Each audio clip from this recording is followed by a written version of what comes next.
ఇచ్చిన హామీలను అమలు చేయకుండా జనగామ జిల్లాలో సీఎం రేవంత్ రెడ్డి పర్యటించకూడదని బీజేపీ జనగామ నాయకులు డిమాండ్ చేశారు. ఈ మేరకు సీఎం పర్యటన నేపథ్యంలో ఆదివారం బీజేపీ జనగామ జిల్లా అధ్యక్షుడు సౌడ రమేష్ ఆధ్వర్యంలో నాయకులు, కార్యకర్తలు జనగామ చౌరస్తాలో భారీ ఆందోళన నిర్వహించారు.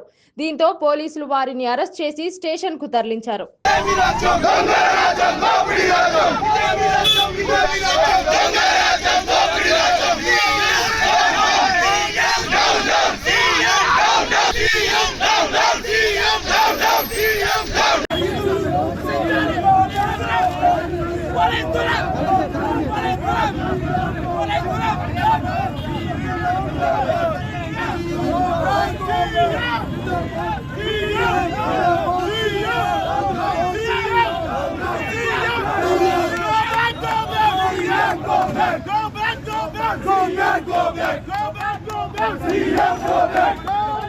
ఆశాయ జెండా పూజాన్ని వేసుకొని నల్ల జెండాలు పట్టుకొని ఈ రోజు మనం ఇచ్చిన మాట ప్రకారంగా ఈ జనగామ గడ్డ నడి బొడ్డున ఈ రేవంత్ రెడ్డికి నిరసన సెగలు కల్పించినటువంటి భారతీయ జనతా పార్టీ కార్యకర్త సోదరులందరికీ మరొక్కసారి హృదయపూర్వక నమస్కారాలు తెలియజేస్తున్నాను.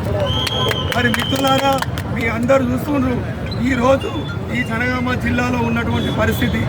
ఈరోజు జనగామ జిల్లాలో వారు సీఎం గారు పర్యటిస్తున్నటువంటి స్టేషన్ గన్పూర్ నియోజకవర్గంలో 1999లో లెదర్ ఫ్యాక్టరీ నిర్మాణం చేస్తా అని హామీ ఇచ్చి మరి 270 కోట్ల రూపాయలు ఎస్టిమేషన్ వేసి పంపిస్తే మరి నేటి వరకు ఆ పనులు జరగక మొన్న జరిగినటువంటి బడ్జెట్ సమావేశాల్లో ఈ రాష్ట్ర ప్రభుత్వం మరి బడ్జెట్ కేటాయించకుండా అర్ధాంతరంగా ఆ పనులు ఆగిపోయినాయి. మరి సుమారుగా 15,000 నుంచి 20,000 మందికి నిరుద్యోగులకు మరి ఉపాధి దొరికే అవకాశం ఉన్నటువంటి ఆ లెదర్ ఫ్యాక్టరీని ఈరోజు స్టేషన్ గన్పూర్లో వెంటనే బడ్జెట్ కేటాయించి పనులు ప్రారంభించాలని చెప్పి మేము భారతీయ జనతా పార్టీ నుండి డిమాండ్ చేస్తున్నాం. మరి అదేవిధంగా ఈరోజు జనగామలో మొత్తం ఉన్నటువంటి ప్రతి ఒక్క మండలానికి ఒక రిజర్వాయర్ ఉన్నట్టే కానీ మరి సకాలంలో ఈ రాష్ట్ర ప్రభుత్వం స్పందించకుండా ఆ రిజర్వాయర్లలో నీళ్లు నింపకుండా సకాలంలో రైతులకు అందించని కారణంగా ఈరోజు జనగామ జిల్లాలో ఉన్నటువంటి అన్ని మండలాల్లో పంటలు పూర్తిగా ఎండిపోయి ఈరోజు రైతులు నడి రోడ్డు మీదకి వచ్చిన పరిస్థితిని ఈరోజు మనం గమనిస్తున్నాం. మేము భారతీయ జనతా పార్టీ నుంచి ఒక్కటే డిమాండ్ చేస్తున్నాం.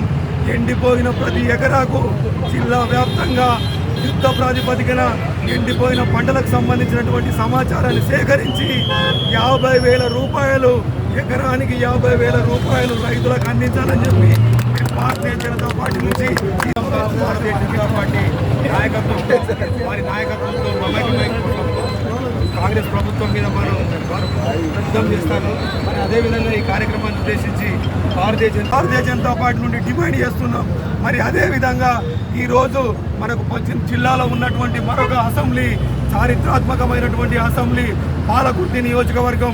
మరి పాలకుర్తి నియోజకవర్గంలో ఈరోజు జనతా పార్టీ ఇచ్చినటువంటి పిలుపు మేరకు ఈరోజు ఈ కార్యక్రమంలో పాల్గొన్నటువంటి భారతీయ జనతా పార్టీ నాయకులు, పెద్దలు, భారతీయ జనతా పార్టీ రాష్ట్ర నాయకులు ఉడుగుల రమేష్ గారు, అదేవిధంగా భారతీయ జనతా పార్టీ రాష్ట్ర నాయకులు కేవీఎల్ఎన్ రెడ్డి గారు, అదేవిధంగా భారతీయ జనతా పార్టీ రాష్ట్ర కార్యవర్గ సభ్యులు పాలకుర్తి నియోజకవర్గాన్ని నుంచి పోటీ చేసినటువంటి వ్యక్తి పెద్దలు మేఘ రామ్మోహన్ రెడ్డి గారు, అదేవిధంగా శ్రీమాన్